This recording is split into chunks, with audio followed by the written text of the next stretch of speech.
Juin, 14 soldats ont été tués lors d'une attaque dans le nord du pays, à la frontière avec le Burkina Faso. 3 mois plus tard et quelques jours avant l'élection présidentielle, je me suis rendu dans cette région du pays pour voir comment la population fait face à ces menaces djihadistes. Regardez ce reportage. Ici, à Kafolo, 14 soldats ont été tués le 11 juin dernier.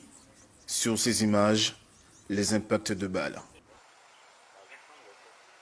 Cette localité se trouve à la frontière avec le Burkina Faso, où les fréquentes attaques islamistes ont fait des centaines de morts depuis 2015 et forcé des centaines de milliers de personnes à fuir leur maison. Les Ivoiriens vivant près de la frontière sont terrifiés, comme Koulibaly Sita, mère d'un enfant et témoin de l'attaque en juin. Après l'attaque, j'étais traumatisée et vraiment je voulais aller à Abidjan avec mon enfant, où là-bas peut-être qu'on se sentirait en sécurité. Actuellement, la peur est passée, la stabilité est revenue. Donc on compte sur les autorités compétentes. Vraiment, au jour d'aujourd'hui, je pense que la peur est passée. Les résidents de Wangolo, à 2 heures de Kafolo, sont vigilants et organisés. Si je vous vois d'une manière que moi-même je ne comprends pas, normalement je dois vite signaler le force de sécurité. J'ai vu un monsieur, je ne le connais pas, au sein de Wangolo, il vient d'arriver, je ne connais pas son tuteur. Donc je voulais que vous partiez vers lui pour lui demander qu'est-ce qui se passe, d'où tu viens, ton identité c'est quoi, tu viens venir à Wangolo pourquoi? Parce que c'est la sécurité pour nous-mêmes.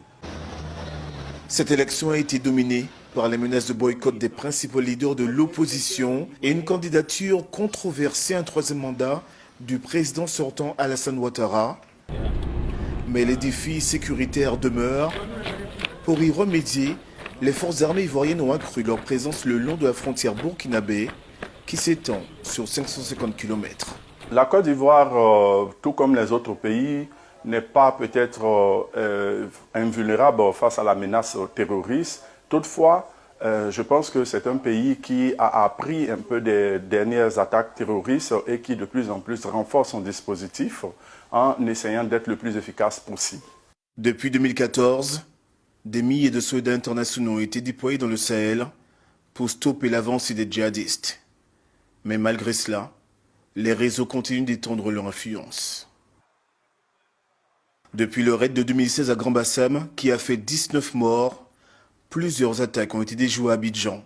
Mais selon des experts en sécurité, les régions situées au nord de plusieurs pays ouest-africains sont devenues à la fois un refuge et une source de financement et d'approvisionnement